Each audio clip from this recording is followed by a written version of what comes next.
Item ಯಾವುದೇ ಇರಲಿ try ಮಾಡಿ ಆಚಿ ಚಿಕನ್ ಮಸಾಲಾ. ಮೈಸೂರಲ್ಲಿ ಗಾನ ಸರಸ್ವತಿ ಜಾನಕಮ್ಮ ಅಂತಿಮ ದರ್ಶನ. ಮಹಾರಾಜ್ ಮೈದಾನದತ್ತ ಹರಿದು ಬರ್ತಾ ಇದೆ ಜನಸಾಗರ.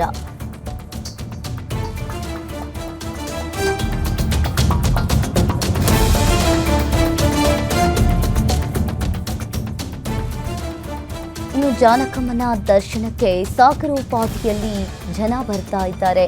ಉರಿ ಬಿಸಿಲನ್ನ ಲೆಕ್ಕಿಸದೆ ಮೈದಾನದಲ್ಲಿ ಜನಸಾಗರ.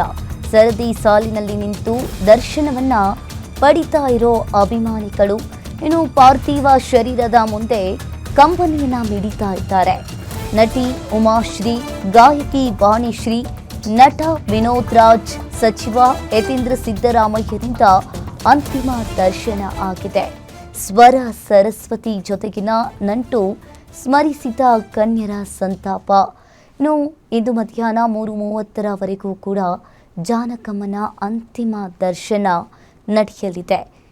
ಈಗಾಗಲೇ ಸಾಕಷ್ಟು ಸಂಖ್ಯೆಯಲ್ಲಿ ಅಭಿಮಾನಿಗಳು ಕೂಡ ಬರ್ತಾ ಇದ್ದಾರೆ, ಜಾನಕಮ್ಮನ ದರ್ಶನವನ್ನು ಪಡೆದುಕೊಳ್ತಾ ಇದ್ದಾರೆ.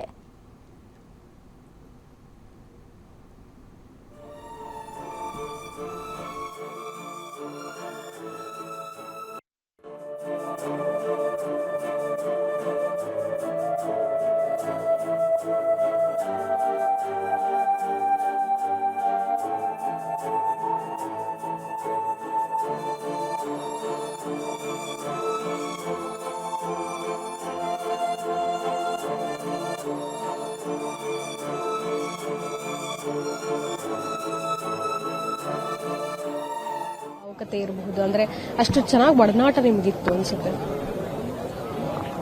ಹೌದು, ನನ್ನ ಚಿಕ್ಕ ವಯಸ್ಸಿಂದ ಅವರು ನೋಡಿರೋದ್ರಿಂದ ತುಂಬಾ ಸಮಯ ಕಳೆದಿದ್ದೀನಿ ಅವ್ರ ಜೊತೆ. ನಮ್ಮ ತಾತನ ಜೊತೆ, ನಮ್ಮ ತಾತ ಜಿ ಕೆ ವೆಂಕಟೇಶ್ ಆಗಿದ್ರಿಂದ ಅವ್ರ ಮನೆಗೂ ಇವ್ರು ಬರೋರು. ಇವಾಗ ಅವ್ರ ಸೊಸೆಗೆ ಹೇಳ್ದೆ, ಅವ್ರ ಮನೆಗೆ ಒಂದ್ಸರಿ ಬಂದಿದ್ರು. ಆಮೇಲೆ ರೆಕಾರ್ಡಿಂಗ್ಸ್ ಇವ್ರು ಹಾಡಿರೋದು ತುಂಬಾ ಹಾಡು ನೋಡಿದ್ದೀನಿ ನಾನು. ಅವರು ರೆಕಾರ್ಡ್ ಮಾಡಿರೋದು ರೆಕಾರ್ಡಿಂಗ್ ಅವ್ರು ಹಾಡುವಾಗ ಚೆನ್ನೈಯಲ್ಲಿ ಇಳಯರಾಜ ಅಂಕಲ್ ಮ್ಯೂಸಿಕಲ್ಲಿ ನಂಗೂ ಅಡ್ವೈಸ್ ಮಾಡಿದ್ರು, ನಂಗೆ ಹೈ ಪಿಚ್ ಹಾಡಕ್ಕಾಗಲ್ಲ ಅನ್ನುವಾಗ ಅವ್ರು ಹೆಂಗ್ ಪ್ರಾಕ್ಟೀಸ್ ಮಾಡ್ಬೇಕು ಅಂತ. ಅವ್ರಿನ್ ಹಾಡೋದಿಲ್ಲ ಅಂತ ಯಾವಾಗ ಹೇಳಿದ್ರು, ಅವಾಗ ಗಾನಕ್ಕೆ ಹೋಗಿಲೇ ಇನ್ ಮುಂದೆ ಹಾಡೋದಿಲ್ಲ ಅಂತ ಒಂದು ಮಾತು ಕೇಳಿದಾಗ ಎಲ್ರಿಗೂ ಬೇಜಾರಾಯ್ತು. ಹಾಡಬೇಕು, ಅವರು ಇರೋವರೆಗೂ ಹಾಡ್ತಾನೆ ಇರಬೇಕು ಅನ್ನುವಂಥದ್ದು. ಆ ಕ್ಷಣಕ್ಕೆ ಅವತ್ತು ಆ ಮಾತು ಹೇಳಿದಾಗ ನಿಮ್ಗೆ ಏನ್ ಅನಿಸ್ತು? ಇಲ್ಲ, ನನಗೆ ಅವ್ರು ಹಾಡಿರೋ ಹಾಡುಗಳು ತುಂಬಾ ನಾವು ಸಾಯೋವರೆಗೂ ಹಾಡಿದ್ರು ತೃಪ್ತಿ ಆಗಲ್ಲ, ಅಷ್ಟಿದೆ. ತುಂಬಾ ಹಾಡುಗಳಿದೆ ಎಲ್ಲಾ ಭಾಷೆಯಲ್ಲೂ, ಕನ್ನಡ ಅಲ್ಲಿ, ತಮಿಳಲ್ಲಿ, ತೆಲುಗಲ್ಲಿ. ಅವ್ರ ತುಂಬಾ ಅಷ್ಟೊಂದು ಒಳ್ಳೊಳ್ಳೆ ಹಾಡುಗಳು ಹಾಡ್ಬಿಟ್ಟಿದ್ದಾರೆ. ಈ ಸುದ್ದಿ ಅವರು ನಿಧನರಾದ್ರು ಅನ್ನುವಂಥ ಸುದ್ದಿ ಯಾವಾಗ ಗೊತ್ತಾಯ್ತು? ಜೊತೆಗೆ ಹುಷಾರಿಲ್ಲ ಅನ್ನುವಂಥದ್ದು ಹಿಂದೆ ಏನಾದ್ರು ನಿಮಗೆ ಮಾತನಾಡಿದ್ರ? ಯಾವಾಗ ಕೊನೆಯದಾಗ ಮಾತಾಡಿದ್ರಿ ಅವ್ರ ಜೊತೆ? ಇಲ್ಲ, ನಂಗೆ ತುಂಬಾ ಮುಂಚೆ ಅವ್ರದ್ದು ನಂಬರ್ ಇತ್ತು. ಆಮೇಲೆ ನಂಬರ್ ಚೇಂಜ್ ಆಗಿತ್ತು. ಮೀಟ್ ಮಾಡಕ್ಕೂ ಆಗಿರಲಿಲ್ಲ. ಒಂದೊಂದ್ಸರಿ ಕೊನೆಯಲ್ಲಿ ನಾನು ಮೀಟ್ ಮಾಡಕ್ಕಾಗಿಲ್ಲ. ನೀವು ಗಾಯಕಿಯಾಗಿ ಒಂದು ಹಾಡು ಅವ್ರಿಗೆ ಡೆಡಿಕೇಟ್ ಮಾಡೋದಾದ್ರೆ ಯಾವ್ದು ಮಾಡ್ತೀರಾ? ಶಿವ ಶಿವ ಎನ್ನದ ನಾಲಿಗೆ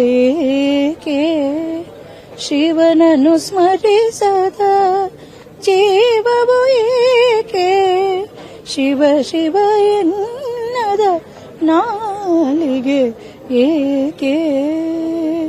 ಥ್ಯಾಂಕ್ ಯು. ಇದಿಷ್ಟು ಗಾಯಕಿ ವಾಡಿಯವರ ಮಾತಾಗಿತ್ತು. ಕ್ಯಾಮ್ರಾ ಪರ್ಸನ್ ಅಜಯ್ ಜೊತೆಗೆ ಕೀರ್ತಿ ಪಾಟೀಲ್, ಗ್ಯಾಟ್ ನ್ಯೂಸ್, ಬೆಂಗಳೂರು.